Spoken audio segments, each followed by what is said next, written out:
All right, guys, what's going on? Welcome back to the Everything College Football Podcast. Today, me and Nick here bringing our complete Week 7 college football Saturday predictions. Pretty deep slate after monumental Week 6 that on paper was weak, Nick, but we even admitted it's going to be a wild day, and it exceeded any expectations we even had for it. So pretty easy, the claim of CFB Saturday will be wild, and I don't think this one will be any different.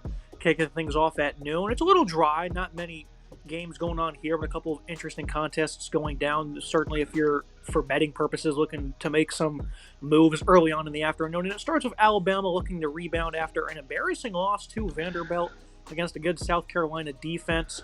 And, we'll start with Alabama, Nick. This is very disappointing. You beat Georgia in a game you almost blow, and then you turn around and your defense, the last 6 quarters, they've just not been good at all. It just doesn't seem they care. A lot of when it comes to playing at a big program, the thing is that you have to, try and you got to put in the work. You're not just going to succeed because of the logo on your chest.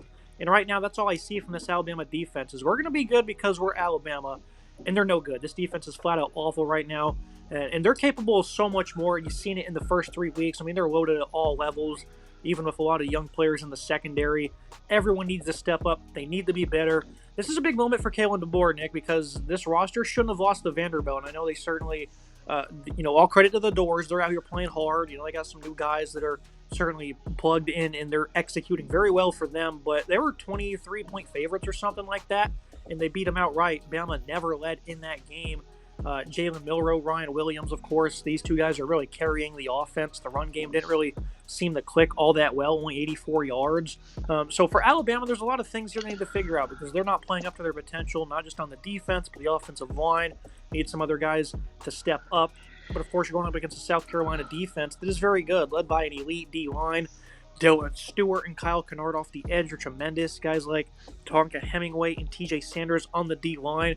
And Beamer ball is going to come in full effect. And this is not that great of an offense, Nick. But if this defense plays like they have the last 6 quarters, it doesn't matter. They're going to get demolished, and they're not going to cover this line. 21, I think they're going to bounce back. I think they're going to cover it. But this is just not uninspiring right now. Alabama looks very poor, and they need to fix things quickly because Shane Beamer, they're going to look to win this game, and they certainly can if Bama doesn't fix their attitude. As an Alabama fan and alumnus of the university, I'm embarrassed. This week, I'm, absolutely embarrassed. What happened on Saturday was unacceptable, unforgivable. The worst loss in my life, the only loss that this really compares to in terms of embarrassment level was when Alabama lost in the national title game to Clemson when they were absolutely blown out in that game, and when Alabama lost in Nick Saban's first year to Louisiana Monroe. Those are the only 2 games that are even comparable in terms of embarrassment level, and when you lost to Clemson, that was a really damn good team. The Louisiana Monroe one, Nick Saban inherited a very bad roster his first season when he went 6-7. Kalen DeBoer's roster is coming off of a playoff appearance for the most part, and he brought in pieces. This is not the same. This is a very disappointing loss, and I could go on and on about how embarrassing it was, and it was a big red flag. When you look at situations like this, teams and when matchups between teams that are inferior, the team with the better defense ends up getting the job done on the day. And Alabama's defense was just terrible. They kept getting gut punched over and over again. Vanderbilt had 42 minutes of possession in that game, which is an absolutely embarrassing number. Jalen Milroe was fine. He did great outside of the 1 pick 6, which was not really his fault.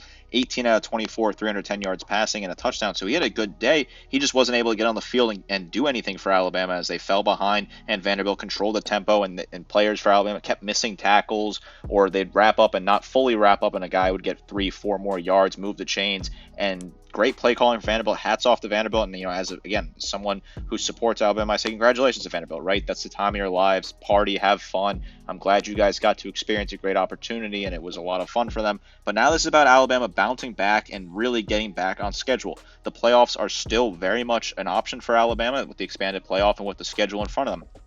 Tennessee lost and looks a little bit weaker. They're coming up on the horizon. You can't overlook South Carolina. This is a team that's feisty. I know they didn't play great against Ole Miss, but prior to that, they had played well in a lot of their earlier games against Kentucky where they blew them out, played well against Akron. They hung in there with LSU and probably should have won that game.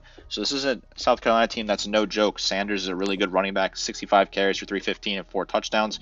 They're still trying to figure out what they're doing at quarterback, but they have a really good defense. Tonka Hemingway is a big threat in the backfield, really solid physical player. Alabama's got to stay on script with running the ball. They did not have a great day running the ball against Vanderbilt, and that was a big issue. Jam Miller has to be better, has to be more consistent. Obviously, keep throwing to Ryan Williams because it is working. That seems to be really the only thing that was positive on Saturday was Ryan Williams looked phenomenal. Again, another highlight play where he just absolutely embarrasses defenders. Keep throwing to him, keep targeting Ryan Williams, find a way to get him involved. The true freshman is absolutely phenomenal. Milroe, hopefully he doesn't lose any confidence from what happened at Vanderbilt. Wasn't entirely his fault what happened in that game, because he is still having a phenomenal season, and if they right the ship, he can still play himself back into the Heisman conversation, even though he took obviously a massive step back behind Ashton Janty, who is the front runner in my opinion. Alabama, they got to stay focused, got to get back on script here, got to go out and absolutely embarrass South Carolina, in my opinion, put up a ton of points and prove that you're still the real team before you take on a really tough Tennessee team who fell down a peg losing to Arkansas, but playing in Neyland is going to be absolutely impossible still. That's a big game on the horizon, but cannot overlook it. Got to go out and do business on Saturday at noon in Bryant-Denny. Now we move to Washington, traveling to Kinnick on Fox. 2.5-point line in favor of the Hawkeyes. Washington, I picked them to beat Michigan. They were 2-point favorites in that game. Got the job done. It looked a little scarce at times because, they didn't prepare to play an actual quarterback. Jack Tuttle comes in and gave the offense for the Wolverines some life, and he ended up, having a costly fumble at the end. So the Washington defense got the job done, and they've played fairly well this year. This is a group that has a lot of transfers, of course. Isaiah Ward, Sebastian Valdez up front have been good. Alfonso Tuapatala, Carson Bruner, a nice linebacking duo. And then, guys like Thaddeus Dickinson, Cameron Fabio-Kalanen in the secondary. So this is a pretty admirable defense playing good so far against, respectable opponents. Will Rogers on offense, looking really good in this system like we figured he would. Nice bridge quarterback, 270 yards per game, 74% comp rate, 12 touchdowns compared to only 1 interception. Jonah Coleman has, really provided for this run game as well. They've been quite complimentary, and you think in a matchup like this, they probably can. Giles Jackson, Jeremiah Hunter, and of course Denzel Boston's having a phenomenal year at wide receiver. So this is a good offense. I think the offensive line, though, especially on the interior and out at right tackle, and this is, struggle points for them, and, Michigan wasn't able to fully expose that. But I think Iowa will here. This is still a very good defense. The game against Ohio State went exactly as we thought it would. Nick even got the score spot on, and I was just a couple points off myself. So we had a perfect read on that one. It's no shocker when they play tough opponents like that. Their offense just isn't good enough to compete. But back to the defensive side of the ball. Yaya Black, Aaron Graves, Ethan Herkett, guys like Nick Jackson and Jay Higgins in the middle. You have a veteran secondary that has elite players like Sebastian Castro. This defense, they're going to lock them up. They're going to play very good in this run game that has a very good O-line led by Mason Richmond, and then Caleb Johnson, who has 771 yards and 10 touchdowns. They're going to get back on track here. And, I think, Jacob Gill has been an impressive pass catcher. And then I like the tight ends they have in Ostranga and Lachi. And I think Cade McNamara, the numbers are never going to be great. You're never going to look good in this system. But I think he provides enough for them to stay ahead of schedule this moment in time. I'll take Iowa to cover, Nick, following a strong defensive performance and the run game getting back on track. But this figures to maybe potentially be another close one. The Huskies have been really resilient so far. This Huskies team has been a lot better than I think a lot of people expected, considering they lost basically their entire roster and their head coach following their national title appearance last year. Got revenge for that loss, beating Michigan, who did look better with Jack Tuttle at quarterback. I think people may forget, but I said Jack Tuttle should have been the starting quarterback in the preseason. I said that all winter, and I thought he would have been the guy that could have taken that team to at least to a better level. And now, after a couple of weeks, they plugged him in. The offense looked a little bit better, so I'm going to pat myself on the back for that one there. I think that's a worthy pat there. I think Washington's going to win this game. I'm going to pick the Huskies here in a close, lower scoring game. I think Will Rogers has looked really good. He's looked the part. You wondered what his adjustment would look like, as he had really been solid at Mississippi State. Then they went under a schematic change, and he saw a dip in his production. And now you plugged him into a Washington offense that was going to be similar to his previous Mike Leach offenses, but still going through a new change, a new look. He's been really solid, right? 600 yards passing, 12 touchdowns to 1 pick. He looks really comfortable, even in the games they lost against Washington State and Rutgers. I thought he was really strong in those games. I think Coleman's been phenomenal. Jonah Coleman's been a really good back for this team. 600 yards on the ground and 5 scores, and a couple different pieces in the offense, including Boston, who's gotten nearly 500 yards receiving and 8 touchdowns. When you look at Iowa, I do like what Iowa has been able to do on offense. I think they've been better on offense this year compared to previous years, and that's certainly a promising thing if you're an Iowa fan. Disappointing result against Ohio State, but that's kind of comes with the territory. I think Johnson's been an incredible back for Iowa, right? Over 750 yards rushing, 10 scores. McNamara's looked better than people expected, looked a little more comfortable. And this defense, about the defense is a very strong unit that has been able to produce early on, and they've been keeping some scores low against some of their subpar opponents on their schedule. Shutting out Illinois State, holding Troy to 21, holding Minnesota to 14 points, which has been really solid. Although I have a good feeling about Washington. I think Washington's punching above their weight. They really seem to have a little bit of mojo here. I think Jed Fish is kind of putting something together. They're going to go on the road. Yes, it's a tough environment playing at Kinnick, but I just have a good feeling about the Huskies getting the job done. I think they have enough balance on offense to attack this secondary for Iowa and kind of try and pick them up, show a little bit of weakness, which they showed against Ohio State in the secondary at times. I like the Huskies here to have a solid day, win a close one. It's going to be tight. Certainly no easy wins against Iowa. This is a game to keep an eye on in the early slate, though. Not a whole lot of great action in the early slate. I think tune into this game on Fox and see it's sort of a back and forth affair. They'll come down to the wire with the Huskies escaping with a nice win. The total is 41.5 in that game. We move to another one going down in Big Ten country, Rutgers, Wisconsin. The total is 40.5 in this one, in an identical 2.5 point favorite line, in effort of the home team. Very interesting how those numbers are literally the exact same. Going into this game, though, Rutgers has proven to be a very good football team. Barely lost to Nebraska 14-7. They just beat that Washington team we talked about. Went on the road and beat Virginia Tech before that. 4-1 so far. And I think, Rutgers, they finally have a bit of a passing attack. Ethan Kaliakmanis, not that good of a quarterback, but so far he's really elevated this unit. Almost, 190 yards passing, only completing 55%. But he does have 8 touchdowns compared to 3 picks. Demiri Miller has stepped up as wide receiver 1. Kenny Fletcher, Ian Strong, even Chris Long's not a bad pass catcher. So they have some life in this receiving group all of a sudden. And, of course, your offense is ran through Kyle Mongai, 667 and 6 scores. They only had 78 yards rushing against Nebraska. That's certainly one of the toughest run defenses they're going to face all season. Now they go up against one in Wisconsin, only giving up 136 yards per game this year. They haven't allowed a 200-yard game yet. They got good players. Aaron Witt, Jack Chaney's been really good for them at linebacker. Darrell Peterson's been a little bit quiet, but they got players all over the place, especially in the secondary. And Hunter Wooler leading the way, and then of course a very good corner, Ricardo Hallman. So Wisconsin still has ball players on defense. I think on offense, though, they're just, average. Braden Lockie took over for Tyler Van Dyke, who I didn't really think was all that good to begin with, but I don't think Lockie's exactly an upgrade. Ches Malusi, looks like he's now out for an extended period of time. Tyree Walker's stepped up, and he's been good as a running back for them. And then Vinny Anthony has been a highly explosive playmaker, kind of emerging out of nowhere the past couple of weeks. Him and Will Pauling, very good 1-2 punch now at wide receiver. And, of course, they have a senior-led offensive line, Nick, for the Badgers. They're going up against a Rutgers defense that is incredible. Kayonte Hamilton, Jordan Thompson, Aaron Lewis, and then Tasheen Powell. This is a very good front seven. A lot of veterans up here, of course. And I like what they have in the secondary, led by Desmond Igbason. Very good coached football team, the Scarlet Knights, Nick, by Greg Schiano. No shock to see them sitting at 4-1. I think they're going to win this game, and they're going to cover because this is a good football team, and they're a little bit more complete than they were a season ago, as they do have a little bit of balance. I just don't see how Wisconsin can win this game, though.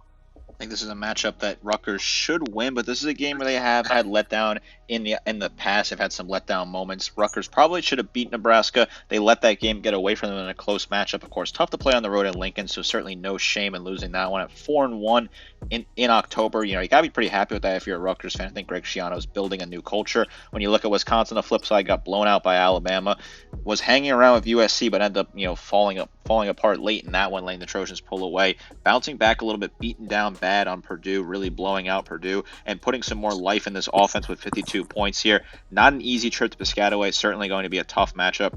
When I look at the offense for Wisconsin, Lockie has come in and he's been better than Tyler Van Dyke, but still not phenomenal. I don't think Van Dyke was that good at all, and the injury of him going down might have been good for this offense. 664, 5 touchdowns, 3 picks. Got to cut down on the turnovers, got to be a little more confident there. Walker coming in from Missouri, who's been hurt. I think Walker's been a really solid back, 241 and 6 touchdowns. He was always really solid in the red zone for him. Now he's going to get some more bulk of the carries, get a lot of different touches here and there. I think he's a guy that you want to keep an eye on. When you look at Rutgers, Kaliakmanis has been a really solid fit for this offense and has made this offense a bit more of a threat. In the past, Rutgers, you know what they're going to do. They're going to run the ball over and over again. They're going to have big bruising backs, but they weren't going to have much of a pulse in the passing attack.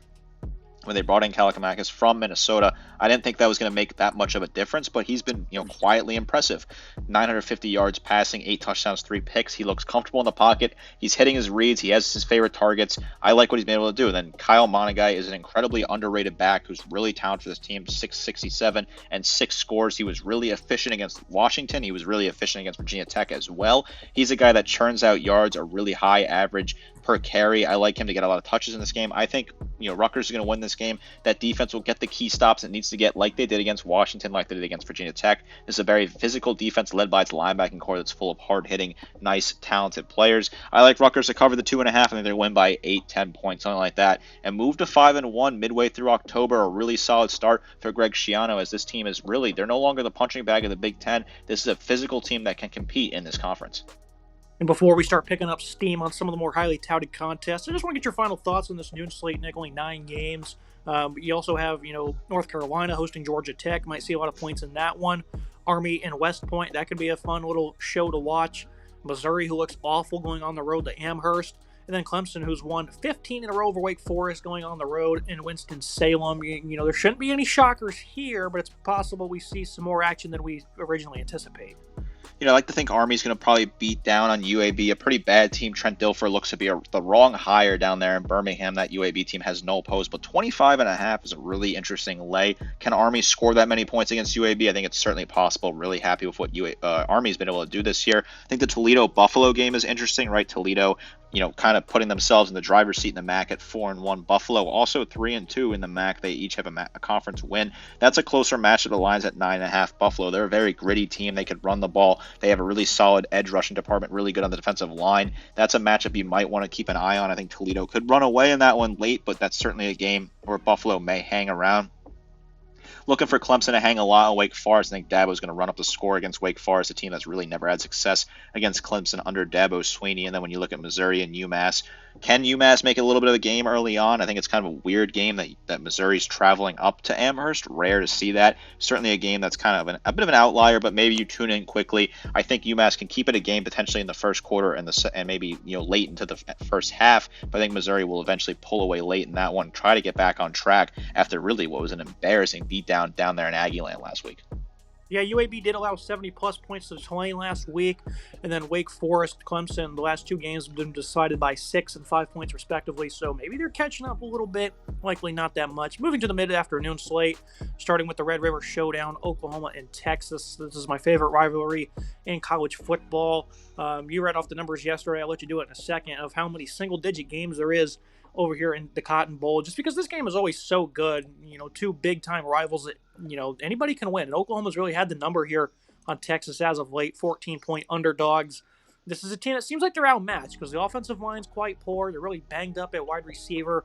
Jackson Arnold's not even the starting quarterback. And you're seeing me pick Oklahoma outright. I did that in the preseason. I'm going to stick with it here.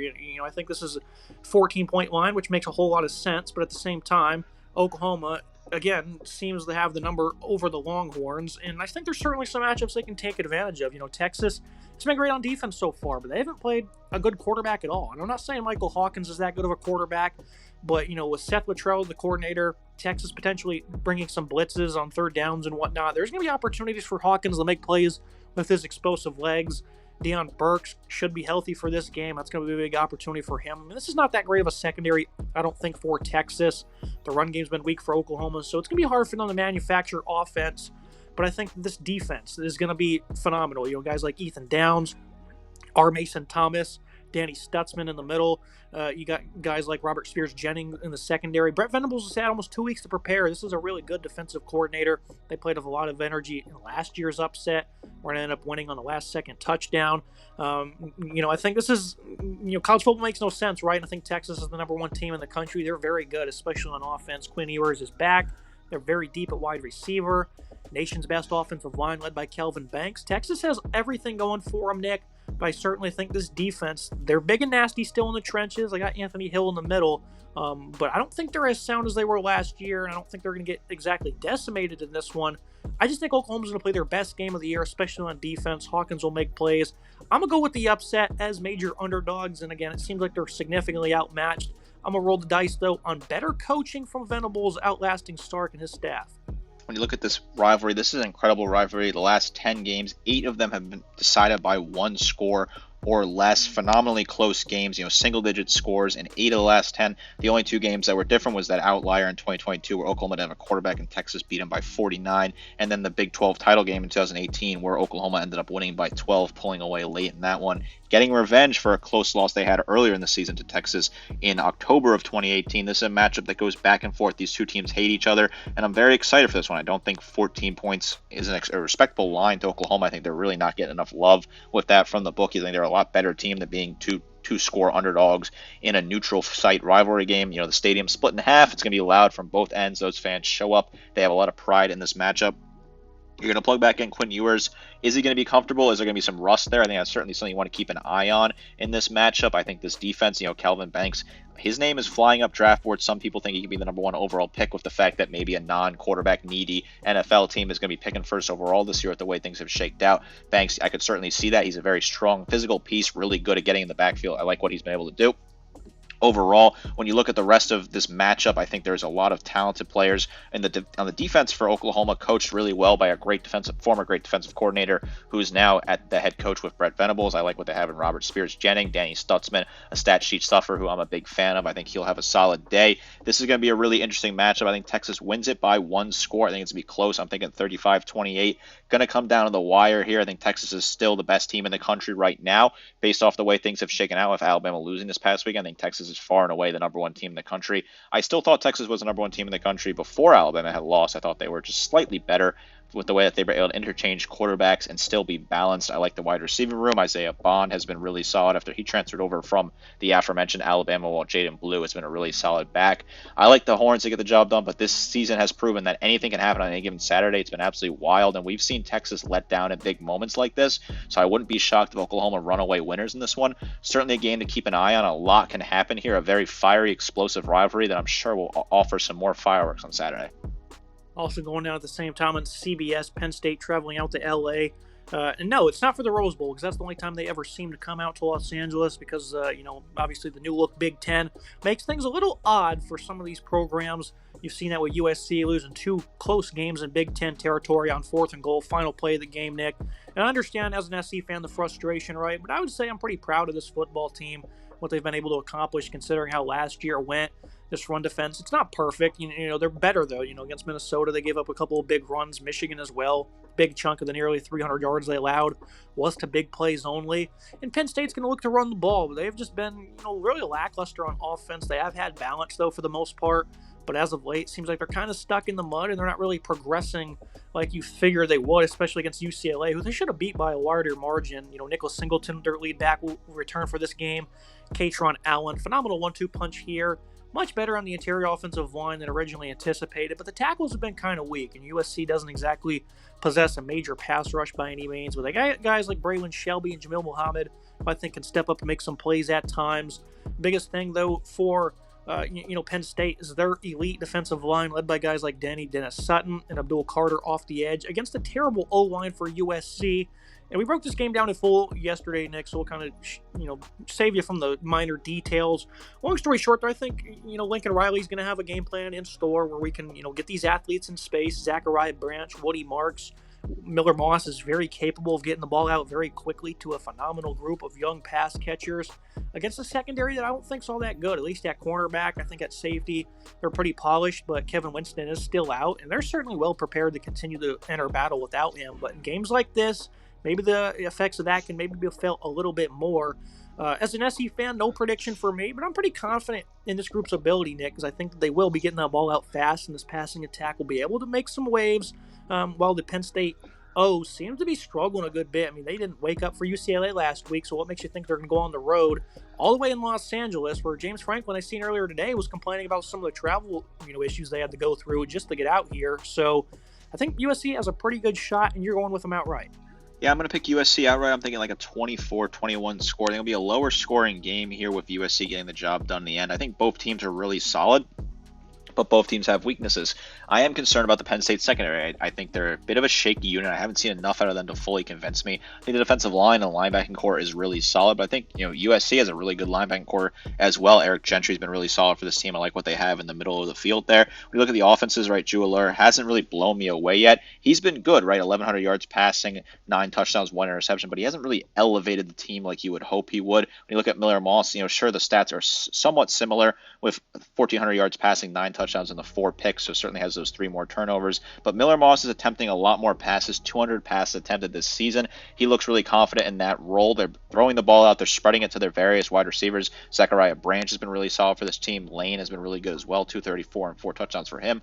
The biggest key for USC is they've been able to run the ball. Woody Marks has been really solid. And if they want to win this game, they got to stay on schedule and run the ball. Lincoln Riley's changing some of his philosophy while he is still attempting a ton of passes. They are running the ball a lot.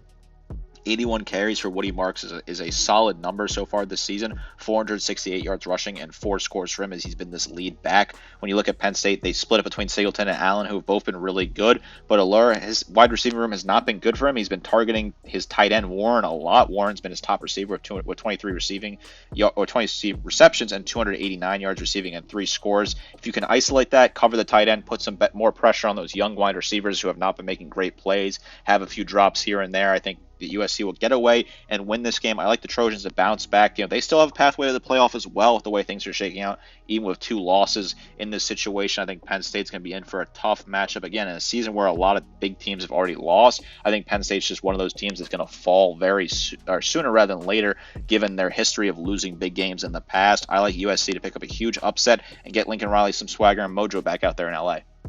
Looking at an underrated contest on ESPN, ranked Pittsburgh hosting Cal. The Panthers been doing a great job this year. Got to give credit to Narduzzi. We were hopeful this team would improve, but after last year's disappointing effort with such a good roster, it just didn't seem like that was probably going to come to fruition. Big comeback against Cincinnati. Had one the next week against West Virginia. Games are both down double figures in the second half. North Carolina, they were able to outlast them in the fourth quarter. This is the team that's been highly impressive. Eli Holstein, the Alabama transfer, 313 yards a game, 15 scores, and 3 picks. He's dishing this ball out to a very good pass-catching group. Keontae Mumpfield, Kenny Johnson, Sincere Lee.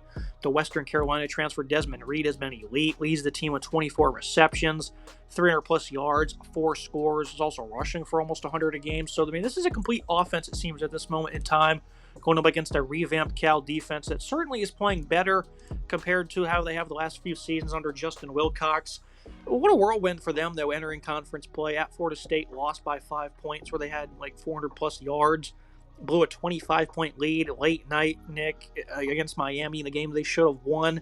It's hard to get a read on this Cal team because so far they've played good. Going on the road has not been an issue for them. They beat Auburn there. They went toe-to-toe with Florida State. It was not a very good team. That's still, out in the state of Florida, pretty deep travel. So I don't know if they're going to be all that affected here. I definitely am hopeful for this defense, though. I love their linebackers, Cade Uval and Teddy Buchanan. These guys are tremendous. Craig Woodson and Noel Williams, 2 veterans in the secondary. This defense can certainly come out here and compete, while Fernando Mendoza isn't completing at the highest percentage, but he's been admirable. 235 a game, 7 scores. He's got a couple of nice receivers, and Isaiah Hunter and Corey Dyches, leading the way. And, of course, Jaden Nutt seems like he's back at full health. And Javion Thomas, that's been a nice 1-2 punch in the backfield for them. I'd like to think that Cal can come out here with some momentum and get back on the board with a win, Nick. I'm going to go ahead and take Pittsburgh to cover, though. It's a 3-point line just because this offense is so good. And, they're really balanced so far. But I think Cal has some equalizers, especially at linebacker, that can make this a ball game. I just can't come to my senses to pick them to win. Last week, maybe they blew a wind in their sail, blowing that major lead to Miami, a game that they should have won. I'll take Pitt, though. Last week, I was bitterly disappointed when I woke up and saw that Cal had lost that game. If I picked them last week, I thought Cal might have some mojo with game day being in town. They're up 25 points against a really good Miami team. It looked like they had that mojo. Then they blew it late. There were some controversial calls late in the game. You and I talked about that. And, it's a disappointing loss from a Cal perspective. 2 weeks in a row where those are 2 games that against Miami and FSU they should have won. This team could easily be 5-0. When you look at Pitt, this is a team that is 5-0. This is a team that you and I weren't super high on record-wise, but we also thought there was some potential. I thought Holstein could be a good player, having previously been involved at Alabama, and he's been really good, right? 1,500 yards passing, 15 touchdowns, and 3 interceptions. He looks confident in the pocket. They've plugged him in, and he's really hit the ground running, getting some love from the national media as well. Been really happy with him. The Pitt rushing attack has had some balance. Reed, 62 carries for 374 and 1 touchdown. So there's been some nice balance there. This team's been able to balance it. They managed the clock well. Some nice time of possession stats. I like what they've been able to do. They scored, 30-plus points against Youngstown State, West Virginia, Kent State, and UNC. So they put up a lot of points, put up 28 against Cincinnati in that win as well. So this team is scoring a lot of points. They're a very efficient offense. Where Cal, they're not as an efficient offense, but they do find a way to get the job done in certain situations. Jaden Ott, obviously, we know about him. He had a good game against Miami and looked more of himself. Mendoza has been serviceable for this team. 7 touchdowns, 3 picks, 1,100 yards passing. Want to see a little bit more out of him, but overall, I'm pleased. This Pitt team, they're a fun story in the ACC, being ranked Narduzzi, a guy that, his seat was potentially hot, and I think that's kind of cooled off given what they've been able to do. 45.6 points per game is an incredibly nice number. They're really solid on third down as well at times, and they have good efficiency in general on the ground. I like this Pitt team to win this game. I think it's going to be a little bit closer. They'll probably win by 10 points, something like that, but I think they'll get the job done and end up winning this one and moving on to 6-0. But this is a Pitt team that is having a really strong season. Narduzzi looks a little rejuvenated on that sideline, and this team's got some fun mojo, some fun energy, and it's certainly worth a watch at the 3:30 slate. No, the last game we'll mention on this mid-afternoon, Cincinnati and UCF. I have overs on the future win totals for both of these teams, so I guess whoever wins, I'll benefit in some type of way. UCF, though, they've looked awful the last 2 games. We're down, the entire game by multiple scores to Florida. Ended up losing by, 11 in that one, blown out at home by Colorado. Just straight up embarrassing. They had no offense against Florida. The run game has just been completely held in check. And they're one-dimensional, quite frankly. Obviously, Penny Boone, R.J. Harvey, a phenomenal rushing duo. K.J. Jefferson has just forgotten how to throw the football, quite frankly. I don't know what has happened. 4 games already this year, under 60% completion rating. And we thought this scheme would be incredibly friendly for him, but when you watch him play, they're incredibly stagnant. Kobe Hudson's really the only pass catcher that's doing anything. The other guys, like Townsend, Javaris Johnson, these guys aren't involved at all. I don't really know what's going on with Gus Malzahn in this passing attack, but it's really holding this offense back, it seems. It's a mid-level defense. They haven't been all that great. I guess they put up a solid effort against Florida, but overall, they've been struggling to compete. They got gashed against TCU, and now they're going up against, Brendan Sorsby, who I think is a phenomenal quarterback. 1,500 yards, 12 touchdowns, only 1 pick. Xavier Henderson, a great tight end in Joey Royer, Jamoy Mays. This is a nice passing group. I think they have a nice balance with Corey Kenner as well. Their defense really let us down against Texas Tech. Lost that game by 3. Missed a field goal at the buzzer. The defense, they're down 2 scores in that game in the fourth quarter. They were able to string together enough stops despite giving up 482 yards, where the Red Raiders had plenty of balance. Even though they got guys like Eric Phillips and Dante Corleone up front, the run defense has kind of been lacking a little bit. I'm going to take UCF to win the game. I'll take Cincinnati to cover. I'll take like a 1 or 2 point win, Nick. This is kind of a toss-up. Knights have been disappointing, though. Cincinnati probably should have more wins on the board than they do. They blew it against Pitt, we just talked about, and again, a 3-point loss 2 weeks ago. This is a good Cincinnati team, though. I really like what they're working with this season, and I think they'll continue to win games down the stretch, and it's possible they win this one here on the road in Orlando. Which way are you leaning in a real toss-up?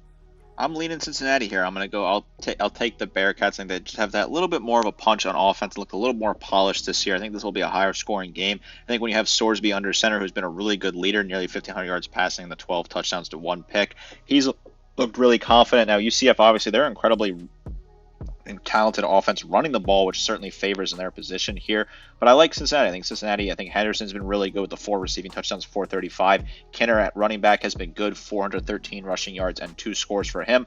That rushing attack for UCF obviously is an incredible unit. Harvey, 600 yards rushing, 9 touchdowns for him, while KJ Jefferson's been solid. Rushing has not been as great as a passer, a little not super polished, but he is still having a decent season with 1,000 yards passing and 7 touchdowns to 4 picks. Throwing to Hudson, who has been really good for him, 363 and 2 scores. I think it's going to be a shootout here. I think it's going to be high scoring, but I like Cincinnati to get the final punch in the end.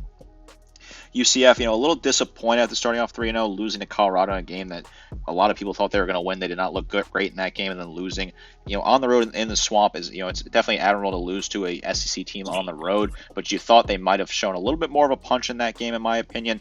Meanwhile, Cincinnati had a disappointing loss at Texas Tech, where they probably could have found a way to win that game, blew it late on. That's a team that's a disappointing loss. I think they know that. They're going to refocus and get back the energy on this one. I like Cincinnati just to put up more points in the end, probably get a couple of late drives in the fourth quarter to get some points and pull away. I like the Bearcats in this one. This is a really solid team. The Big 12 is wide open. You really don't know what direction that conference is going to go. Cincinnati moves to 4-2, 2-1 in conference. They could be in a decent spot as we kind of get later on in the season where everyone's kind of got to exchange punches with each other, and somebody's going to have to come out on top. Cincinnati could certainly find their way to be that one to do so still. Now we move to the Saturday nightcap. A lot of big games here. All ranked teams on the docket here. It sorts with a top 3 clash between Ohio State and Oregon. This will be the front runner in the conference. I did my complete breakdown on this game, the other day. And, it's like a 3.5 point line in favor of the Buckeyes. And I did, team comparisons. Every single position in the way of the Buckeyes. Like, I think Oregon has certainly got a very good roster, but are they towering over Ohio State by any means? No, not at all. This offense has been kind of lackluster for the Ducks. In the first 2 weeks, Idaho only had 24 points. Against Boise, they needed 2 special teams touchdowns to win that game. Bounced back against Oregon State. Looked pretty good against UCLA. They also had a pretty good game against Michigan State. They're just not putting many points on the board. Dylan Gabriel had an interception in the end zone. He's now got 3 over the last 2 games. Tez Johnson's flat out carrying this receiving group. Trayshawn Holden's been good. Evan Stewart's been incredibly quiet, only 182 yards this far. Jordan James, I think he's a phenomenal running back. He just came off his best game of the year, 166 against the Spartans. Great tackle duo, Johnny Cornelius on the right side, Josh Connerly on the left. But they're going up against a phenomenal D-line, probably the best in football. Jack Sawyer, JT Tumalau, Ty Hamilton, Tyleik Williams. They're going to be fully healthy, mainly Williams, who's been out the last couple of games. Very good run defense. They're not going to give up much here, and I think the pass rush will work a good bit as well. While Ohio State, Will Howard, he's playing very well. He hasn't had a 300-yard game just yet, but Jeremiah Smith, Mika Bugba, the receiving group is great. The 1-2 punch at running back of Henderson and Judkins, along with an offensive line that didn't look very good week 1, but since they put Donovan Jackson back in the lineup, they've really been clicking. They had 200-plus against a very stout Iowa defense. 3.5, Nick, I think they cover. I picked them to win by 7, but I quite frankly just feel like Ohio State might blow them out. And you know how that goes, when you start to get that feeling and then the home team just plays with a lot of energy. They force some turnovers. They're in it the whole time, and they end up winning the game outright. It seems like Oregon could do that, but I don't think that Dan Lanning is a better coach than Ryan Day, and I think the staff with Chip Kelly on it, Jim Knowles, I just think they're going to have the better of Oregon here. And even though they're third in the country, Nick, they've been, uninspiring thus far. Is this an opportunity for them to, earn respect they have not gained so far? This is certainly a big opportunity for Oregon. I think this game means a lot more to Oregon than it does to Ohio State. I'm also going to take the Buckeyes to win by 7 points. I think it's going to be a close game, but they'll get the job done in the end. Oregon, this is a team that has looked shaky at times. They struggled against Idaho week 1, struggled against Boise, although Ashton Jeanty runs all over everyone, so that's really not saying much. That's not too big of a knock to Oregon. That Boise State team is still respectable. They looked better against Oregon State, looked better against UCLA, looked better against Michigan State. They've gotten better as the season goes on. Gabriel looks comfortable, 1,450 passing, 11 touchdowns, and 3 interceptions for him. The 3 interceptions does worry me a little bit, although Will Howard also has 3 picks on the season. Johnson has been really solid for them. Tez Johnson has been solid.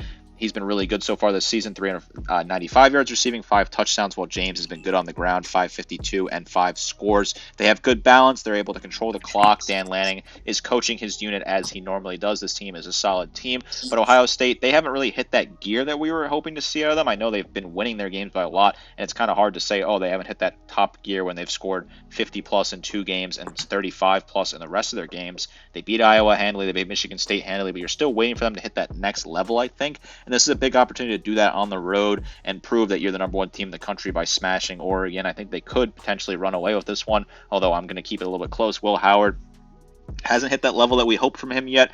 1250 passing for him, 12 touchdowns and 3 picks, while Judkins has been really solid on his 60 carries, 468 and 5 touchdowns. But again, Judkins I think still has that next level he can hit. They have a different approach. They're running a couple different backs there at Ohio State, a good wide receiver room that's been solid so far this season. I think the Buckeyes will win this one, make a big statement, and put themselves as the number 1 team in the country after this week. I think they'll have a better resume than Texas will up to the point, and if Texas, plays a close game or maybe loses, that will definitely open the door for the Buckeyes to jump up and get that top spot. This is a huge top 5 matchup. This is a clash that has a lot of energy on it. This is a clash a lot of people have been circling for a while. I just don't know if I trust Oregon. Although, of course, when they played in Columbus a couple years ago in a really big clash, Oregon ended up beating them and upsetting Ohio State. So certainly crazier things have happened. You could roll the dice on this one. This is certainly a lot closer than I think some people believe it to be. I'm going to pick Ohio State. I'm going to play it safe, go with the Buckeyes here. I could see this going either way, though. That's why the line is so close. This Oregon team is good, but they're just not up to the level of the dominance that Ohio State has had out of Columbus. I think Ryan Day is a better coach. I agree with that assessment from you as well, that Ryan Day is a better coach and has a better coaching staff. He'll find a way to get the job done when it matters most. Dan Lanning's been outcoached a couple times by some high-key coaches in college football. I like Ohio State to win this one. Yeah, especially last year when they played Washington. And I'll stick on this game for a little bit more. Jordan Birch, he's having a big breakout season about time. Derek Harmon on the interior has been a big emergence from MSU. Last year, though, this pass rush, they didn't show up against the tougher opponents. The Huskies were a high-profile offense, and they were really nowhere to be found. And this is an O-line that, again, I think is improved for Ohio State. And they also have a great secondary. Denzel Burke, Davis Enigmason, Jordan Hancock in the slot, Lathan Ransom. He can match up with tight ends. And then Caleb Downs, of course, he'll make his presence felt against the run. I think this is the best secondary by a wide margin in college football, going up against a receiving group that doesn't seem to be spreading the ball out as much as you would have imagined. I just think they're going to limit what Dylan Gabriel can do. Obviously, he's going to have a high completion percentage. It just kind of seems the way he's running this offense this year. But in terms of big plays, are they really going to be able to spark those? I really don't think so. So I know it's bold. I know I'm really disrespecting the Ducks here, but they really have been uneventful. And like you said, Ohio State hasn't exactly been blowing the world on fire either. But, these are respectable numbers, 38-7, 35-7 over Iowa. And they even had a couple turnovers in that game, so they could have put more on the board. So Ohio State, they've also been a little bit quiet. But I think this is an opportunity, like you said, for them to just break out and put up a hefty victory. And it's totally possible I eat my words and they, turn into disappointment, Nick. But I think, this team's focused, and that's why you're not seeing 300-yard passing games from Will Howard, because they're focused on developing in every which way possible. They're not worried about the stat sheet. I think that's why you're going to see such a dominant victory in Eugene.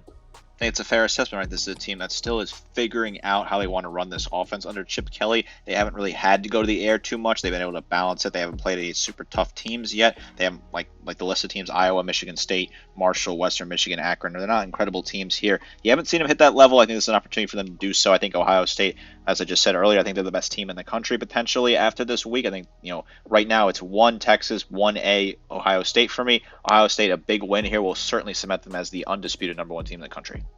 Looking at interesting contest here, top 13 match between Ole Miss and LSU in the SEC. Kind of a game probably no one really cares about because no one probably takes these teams very serious as contenders. But as we've seen, this is a pretty wide open conference. You start with Ole Miss, a team that the last 2 weeks held to 353 yards or less on offense. They've played 2 elite defensive liners, really held them in phase. Pass pro I thought was better, but still shaky against South Carolina. This offensive line we figured wasn't that good. It doesn't seem like it's as up to par to be able to win a conference title or anything like that. But I think for this specific matchup, LSU has a good D-line, but they're not elite by any means. They're not that stout on the interior. Braden Swinson and Savion Jones off the edge, I think, are capable players. For Ole Miss here, you need to look to attack the boundary often. LSU really struggles to defend the run in that regard. And, there's versatility in this backfield led by Henry Parrish. Jackson Dart's a reliable runner. LSU has allowed 3 run plays of 60-plus yards, and now they lack athletic ability with Harold Perkins out for the season. So I think attacking them on the edge is going to be quite easy. This explosive offense will get back on track. Secondary is not all that polished for LSU. I think this is an opportunity for guys like Trey Harris, Jordan Watkins, to completely just run all over LSU, much like they did last year. On the other side of the ball, though, Garrett Nussmeier, his receiving core led by Aaron Anderson and Kyron Lacey, he should also cook. I think the safeties are good for Ole Miss, but the corners, I just don't think they're going to really hold up too much in this one. And they also have a great offensive line, while Ole Miss has a great defensive line leading the nation in tackles for loss. So I think they're going to be able to spark some pass rush, maybe not enough, bring Nussmeier to the ground, but in terms of keeping them one-dimensional, absolutely. And I would say they're no fluke, Nick. 3 straight games of 10-plus tackles for loss. This is a good Ole Miss defense. We'll see how they do against the best O-line they're probably going to face all season. But Walter Nolan's lived up to the hype. Jared Ivey's been great. Princely Unamanellan as well. Santorini Perkins in the middle. He's going to look to spy at times, and he can make plays with his athletic ability, especially as a pass rusher. This defense has improved, Nick, and it's not a fluke. I know maybe you can contest some of the opponents they've played, but they are so good on the D-line. Do you think I'm going to be eating my words come Saturday, though, after they play Will Campbell and company? This is an interesting matchup when you look at what is going on between these two teams. Ole Miss, a disappointing loss against Kentucky. They come back and really dominate SC on the road and put up a nice result. Meanwhile, LSU, they lost their opening game to USC, but they've been really good so far. I know they haven't played a whole lot of teams, so they did beat that equal opponent in South Carolina on the road, albeit a little bit closer. They dismantled South Alabama and UCLA in back-to-back weeks. I think Nussmeier has been really solid. People are not talking about him enough, in my opinion. I think he's still having a really great season. Is kind of getting overshadowed. 1,600 yards passing, 15 touchdowns to 4 picks. I think Durham's been okay. They haven't been able to run the ball super effectively. Been a by committee by approach down there in the Bayou. Need to see a little bit more out of the rushing attack. I'm a little more concerned about that. The defense has been better for LSU. I think this defensive unit is getting stronger. I think Brian Kelly finally has a unit that is not bad on the defensive side of the ball, which was something that we wanted to see out of this team when it came into the season.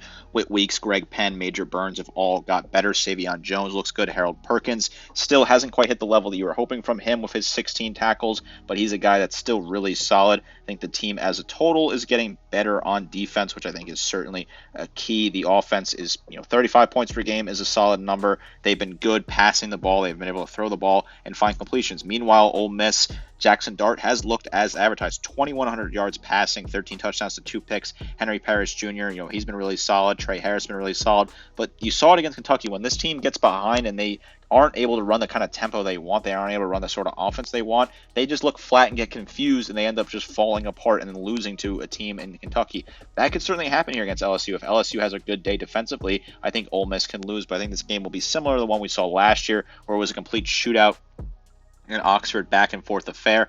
I like the Rebels to pull away and win this one barely in the end. I think they're going to win an absolute shootout down there in the Bayou. Two teams that are going to be going at it here. Kind of feels like an eliminator in the conference, for at least for the playoff implication. I think if LSU or Ole Miss has 2 losses, they kind of put themselves in a bad spot to make the playoff potentially. The over is 63.5. I think they're going to clear that number with the way that these two teams are set up to score a ton of points. Expect a big day here. Two coaches that I think are a little overrated at times, although I think Brian Kelly is the worst of the two coaches. I think Lane Kiffin will get his number and get the job done. I expect the shootout. I expect to be close, like Ole Miss to pull away in the end and win this one.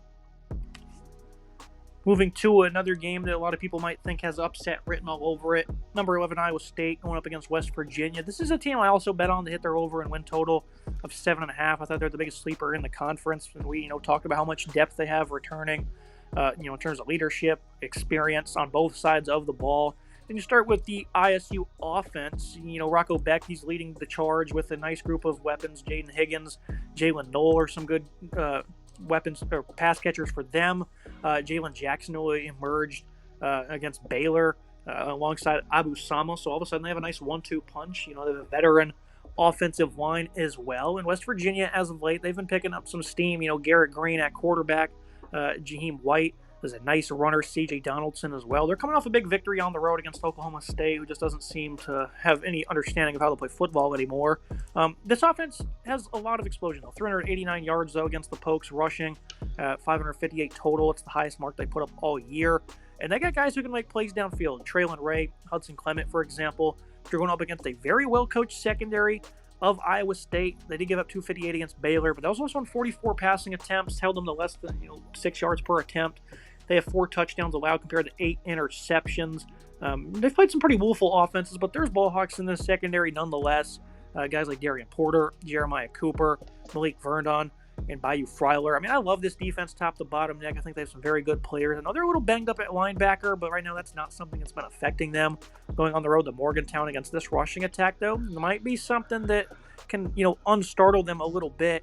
But Iowa State, they are so good, especially in second halves, Nick. They're just seem to be the best team under Matt Campbell the last couple of seasons in the second half of ball games. Iowa State, scary game here. Trap game for sure. 3-point favorites. I'm going to pick them to cover, though. I think it'll be a battle-tested game, though. I think WVU will certainly have some success. But like I said, in the second half, they just make the correct adjustments, and they're just so hard to crack in Morgantown. They're going to go ahead and put this crowd to silence there in the third and fourth quarter. Take them out of the game, and I think they'll get this one done by at least 10 points. I mentioned earlier the Big 12 was wide open, but Iowa State, that's their front runner in the conference right now. That's your front runner when you look at a team that potentially could go out and easily win this conference. It's Iowa State, and they got a big test heading to Morgantown. Tough place to play, certainly at night. West Virginia has disappointed a little bit compared to what we had hoped. They struggled against Penn State. They lost to Pitt, but outside of that, they beat Albany, they beat Oklahoma State and Kansas. They've got themselves back on track. Garrett Green has looked good at times. Still, the turnovers are a bit of a problem for him. They're not really attempting a whole lot of passes. 1,000 yards passing, 7 touchdowns. CJ Donaldson's really good. Green's been good on the ground as well. Solid backfield for West Virginia. The defense has looked shaky at times, but they've sort of steadied the ship a little bit in the last couple of weeks with a good performance against Oklahoma State. When you look at Iowa State, right, this is a team that previously that we knew their defense was going to be good. We didn't know what the offense was going to look like. They have been solid, right? 43 points against Baylor, 20 points against Houston, 52 against Arkansas State. They put up some nice points. They shut out Houston on the road. That's a really solid win. I know Houston's not a good team, but still, Rocco Beach has been really good at times. Looks comfortable, looks confident. 1,100 yards passing, 9 touchdowns, 3 picks. Jackson, the running back. Want to see more carries out of him. He doesn't really have a ton of carries at 50 and has 295 yards rushing and 2 scores. Want to see a little more balance. Want to see them run the ball a little more effectively. Definitely a bit of a by-committee approach as well. I like the Cyclones in this one. I think they're going to win this game. Certainly a trap game potential, but this is a team that's been solid so far this season. They're the number 1 team in the Big 12 for a reason. At 5-0 with the schedule in front of them, they find themselves in a pretty good spot. This is a good offense that's been able, 183 yards per game on the ground is solid. The defense is really good. 6th in the nation with points against, with 10 points per game given up is a really solid number. I expect the defense to stand strong here, hold up against West Virginia, and get the job done for the Cyclones. This is a team that's a lot of fun to watch. I think if they can get in the playoff, they could certainly make some noise, maybe upset a big dog. I like what this team's been able to do. I think they're going on the road, and they will beat West Virginia by 10, 15 points. It might be close early on. They'll pull away late. Certainly, I'm feeling a little less cool on the upset scale than you are for West Virginia. I think Iowa State's just a much better team. This is a game, though, to keep an eye on. If Iowa State's in a dogfight late, West Virginia could pull out the upset. Yeah, I didn't really touch much on the WVU defense. I mean, they've had some issues against the pass.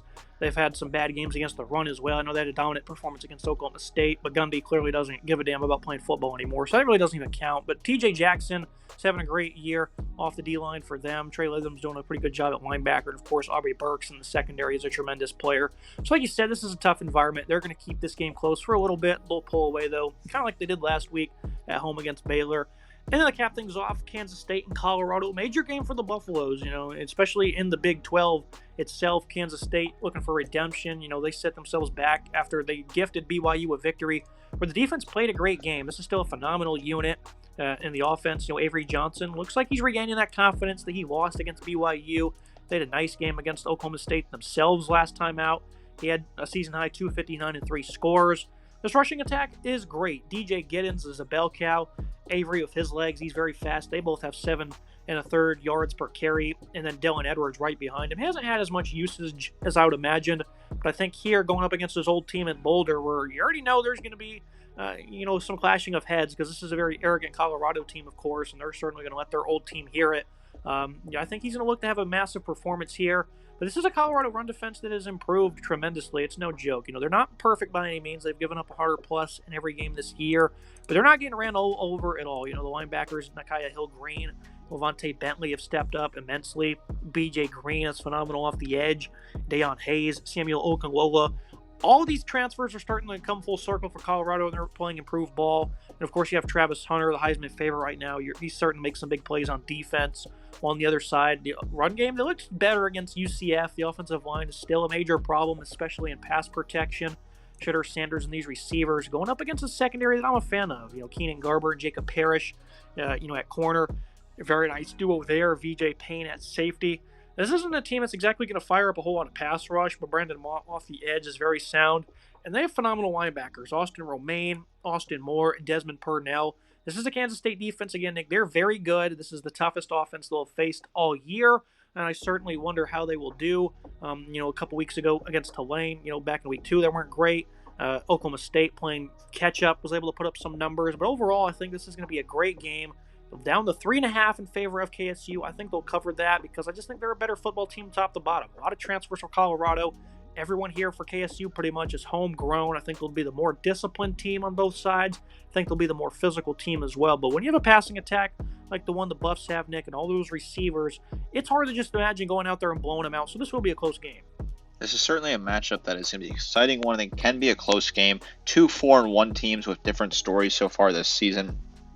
Kansas State, number 18 team in the country. They lost a bad loss to BYU, although the score is not reflective of what truly happened in that game. Whereas Colorado, they got some swagger back. They beat Colorado State. They beat Baylor in OT in a crazy game that they barely escaped. And then they pulled away a nice win at UCF on the road, put up a lot of points in that one, 48 points. Seems like there's some mojo up there in Boulder. Sanders has looked really good as expected. 1,600 yards passing, 14 touchdowns, 3 picks. Travis Hunter has been incredible as a receiver this year, which you didn't really expect them to be better on the defensive side of the ball. Of course, I knew Travis Hunter was going to be a great wide receiver. Don't get me wrong there. I thought he'd have a better season defensively. He's having a really solid season as a wide receiver when you look at the Kansas State offense. Avery Johnson, I've been disappointed in him, right below 1,000 yards passing, 9 touchdowns to 4 picks. He looked comfortable against Oklahoma State, but I still need to see more out of him. Disappointed. DJ Giddens has been really good, 6 of 4 and 2 scores, although you want to see more opportunities for him in the red zone potentially. I like Kansas State to win this game. I think they're going to end up pulling off the win on the road in Colorado late night. I think this is a team that's just better on paper defensively. I think they have a better opportunity to stand up here and get some points done. They'll be able to run the ball more effectively, which will certainly be a key. Colorado still can't run the ball, which is a problem that's continuing to plague them. I expect Giddens, Edwards, and Johnson, Edwards against his former team, all to be able to run the ball at a solid clip. I like what they've been able to do on the ground so far this season. For this team, averaging 252 yards per game rushing. Kansas State is 31.4 points per game.